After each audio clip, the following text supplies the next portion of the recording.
Made a lot of videos at this point talking about the signs of autism. I don't love all of those videos. Today I'm going to start with a quick introduction. My name is Cami and I'm autistic. My husband's autistic and so are all 5 of our children. A lot of people ask me why we have 5 children if we are autistic and all of our kids are autistic, and I'll start by explaining. Number 1, I love my kids and I'm glad all of them are here. And kids aren't diagnosed at birth, as you probably notice if you're here too. Our oldest wasn't diagnosed until she was 11. Our second daughter was diagnosed when she was 3. And then all of our other kids were born before another child was diagnosed. And yes, I had lots of conversations with geneticists, and I believe the risk of a second child being autistic was about 10% in those conversations that I had. Our next 2 kids appeared to be developing normally. And then when our third daughter was born, we saw signs pretty early that she was also going to be autistic. Looking back, I now know a lot more about autism and I see signs along the way. And honestly, I'm really thankful that I didn't know earlier what I know now, because I probably would have been scared and maybe not all 5 of my kids would be here. And I'm glad that they are, because I adore every single one of them. Our family wouldn't be the same without all of them. Today I'm going to remake those videos that I've made before. But today I'm going to be a little bit more helpful, because I'm going to tell you what I did to help make it easier on my kids being autistic in this world that's made for neurotypical people. Because let me tell you, it's not easy being autistic in a neurotypical world, and the littlest autistics need all the help they can get to get a good night's sleep and to get by in an overwhelming sensory world. If that's what you're here for, that's what I'm going to talk about today.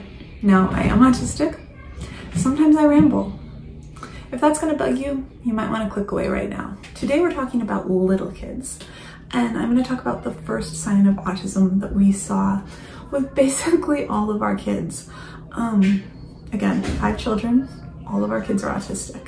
The first sign that I saw was really that our kids from a young age were either very, very high needs or very low needs. And for most of our kids personally, it was very low needs. We had one baby that was extremely high needs, extremely colicky, extremely she had to be held all the time. Literally, she did not sleep more than an hour unless she was in someone's arms being walked and rocked for the first 18 months of her life. People take that as she didn't sleep more than an hour that whole time, but what I mean to say is she did not sleep more than an hour at a time.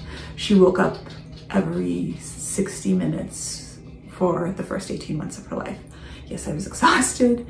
Yes, I was falling asleep constantly. Yes, I don't know how we survived those first 18 months. It was very, very hard in my experience. And also talking to a lot of professionals over the years, many autistic babies are either very high needs or very low needs. Our other 4 children were all very low needs. Maggie and Tessie were the very lowest needs, and especially Tessie, who was our youngest baby. She slept 21 hours a day until she was 6 months old, which when she was 6 months old ended up with a whole bunch of tests being done and many other things happening. That's a whole different story. She was completely unresponsive. Dogs would bark. There could be horns honking, loud noises all around her, and she would not respond in any way. And people always ask, did she have her hearing checked? And yes, of course she did.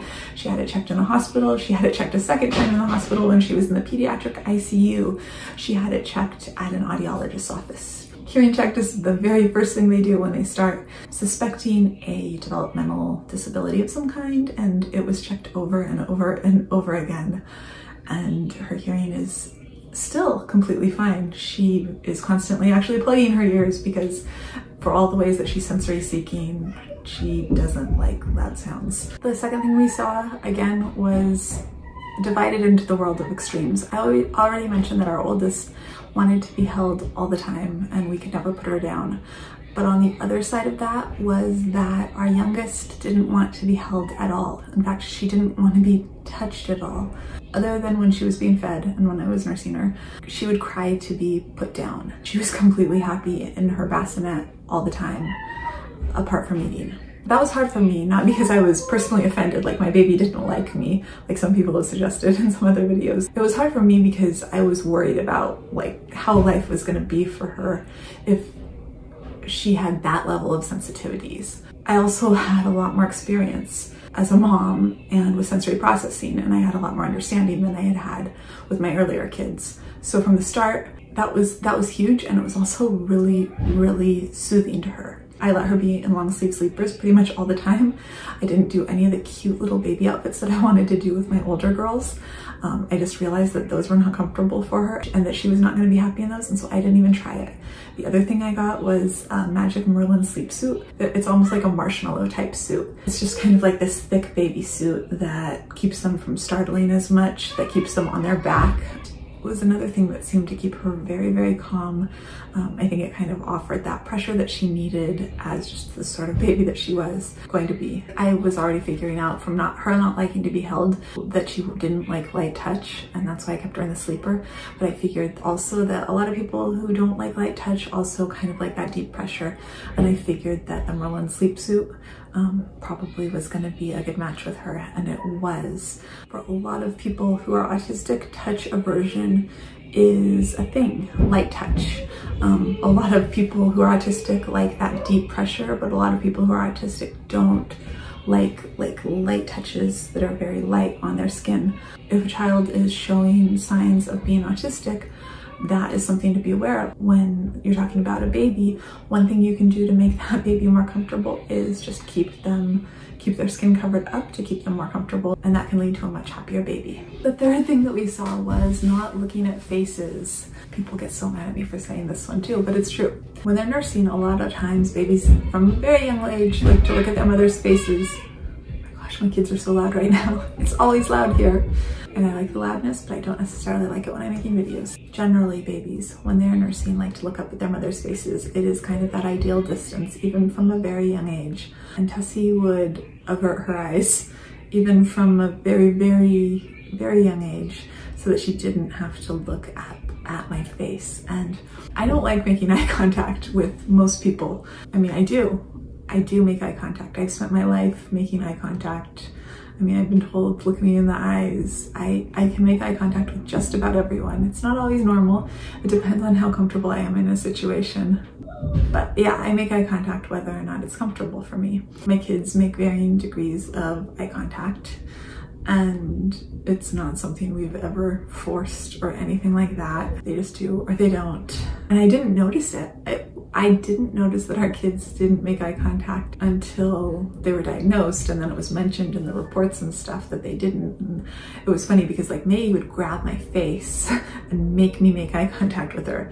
And so I was really surprised. Like if she wants my attention, she still does that. I'm constantly saying to people, my children, please don't grab my face like that to make me look at you, because that's how so many of them will naturally, to get your attention, go like that.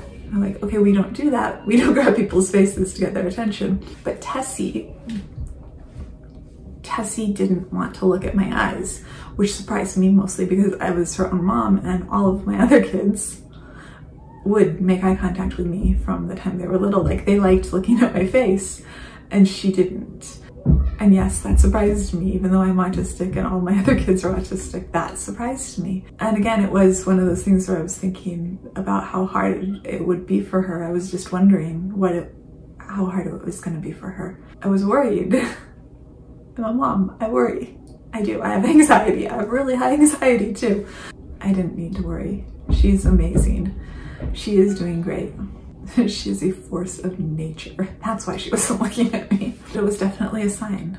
I won't say no eye contact. I should probably say, as I've said, I shouldn't say no eye contact. I should say irregular eye contact. Because autistic people, we look at your face, we look at your eyes, we just don't do it the same way neurotypical people do a lot of the times. Like Tessie would look at my forehead, she would look at my cheek, she would look at, usually, especially when I was singing to her, she would look all over the place except at my eyes.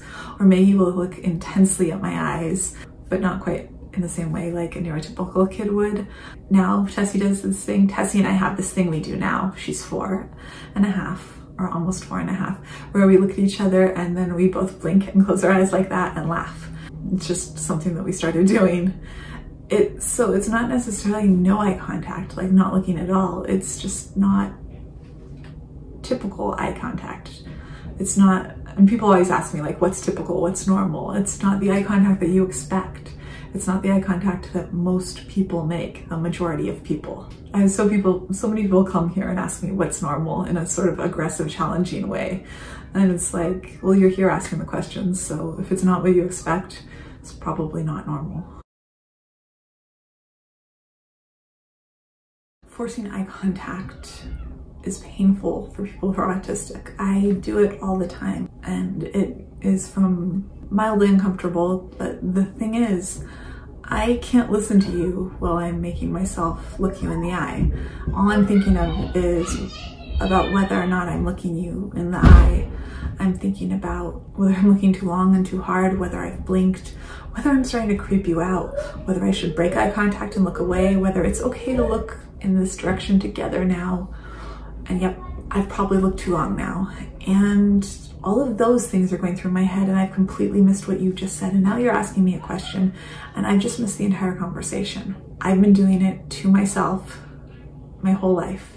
It is innate, it is a part of me. It's not something that I can stop. And even when I stop now, it's like, oh my gosh, I'm not making eye contact. I'm not making eye contact. It's weird.